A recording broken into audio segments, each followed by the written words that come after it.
Good afternoon, teacher. My name is Marta Chango, and I'm going to explain about morphology and valence. So let's start. What is valence in morphology? Valence refers to the numbers or arguments that a verb requires to form a grammatical complete sentence. For example, the verb eat required two arguments, that is, subject and object, to form a complete grammatical sentence. So, to understand better this topic, it's important to know that the verbs are divided in three main types. The first is intransitive verb. This refers the verbs that only require a subject to form a complete sentence. For example, the verb lies is a intransitive because only requires the subject. For example, she lies. This short sentence has a valence of one or an argument or one argument. Then we have the transitive verb. This refers the verbs that only require a subject and an object to form a complete sentence. For example, the verb eat requires a subject and an object. She eats an apple. This has a valence of one or an argument of two. Then we have the transitive verb. This refers the verbs that require three arguments to form a complete sentence. For example, the subject, indirect object, and direct object. For example, she gave him the book. She is the subject, him is indirect object, and the book is a direct object. Now, semantic valence. This refers the relation associated with a verb, in which thematic relations are divided in four main types. The first is the agent. This refers the person who do the action. For example, John eats an orange. John is the agent of the verb eat, because John is the person who do the action. And then we have the patient. This refers the thing or person who received the action. For example, in the last sentence, John eats an apple. Apple is the patient because is the thing who received the action by John. And then we have the them. This refers the entity affected by the action or state expressed by the verb. For example, she broke the vase. Vase is the theme of the verb broke. Okay, and the last is the experiencer. This refers the person who can express their feelings or emotion. The like is the subject. Experiencers are the subject. For example, he likes the sun. Now I'm going to explain about syntactic valence. This refers the number and types or dependent arguments that the verb can have. For example, sleep is a monovalent verb because this only requires an agent to form a complete sentence. For example, she slept. And then the verb eat is a divalent verb because required an agent and a patient to form a complete sentence. For example, she eats a fish.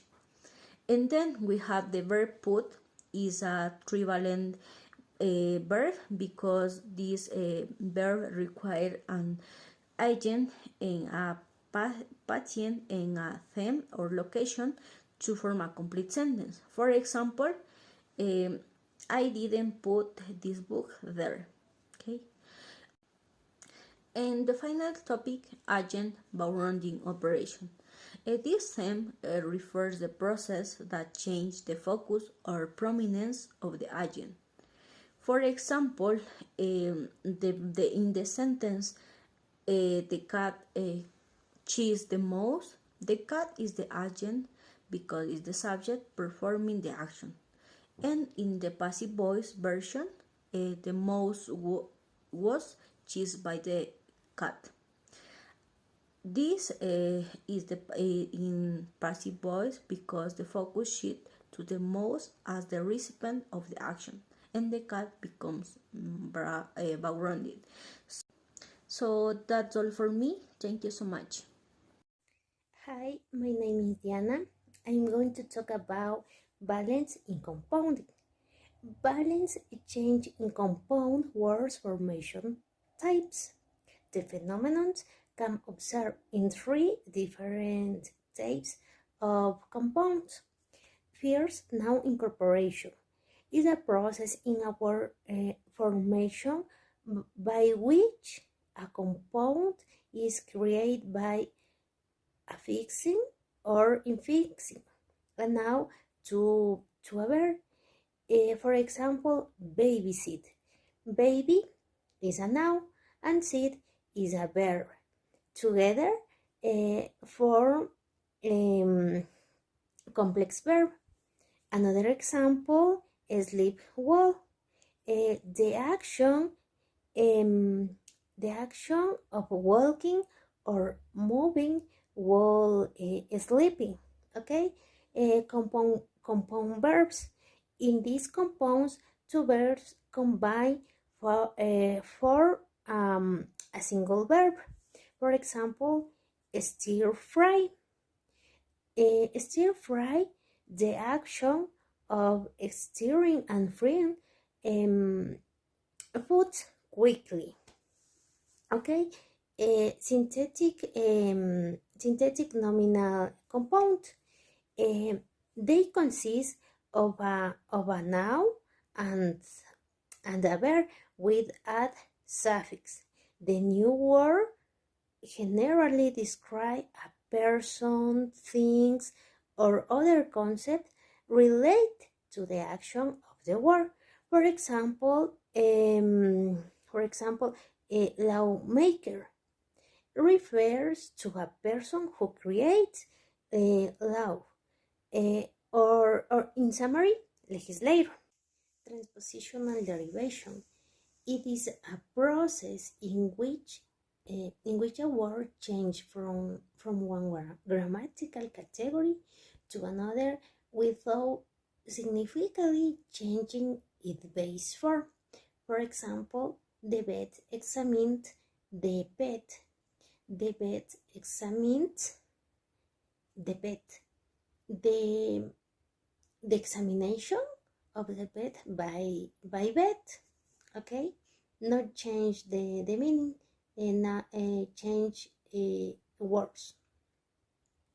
The adjectival transpositional. Adjectival transpositional refers to the process by which an adjective is transformed into a noun. This process. For example, beauty is an adjective. Now, in noun sentences, the beauty of nature is impressive. Another example, strong is adjective. In the sentences, change a verb. For example, he strengthened after this training. Okay, it's all for me. Thank you.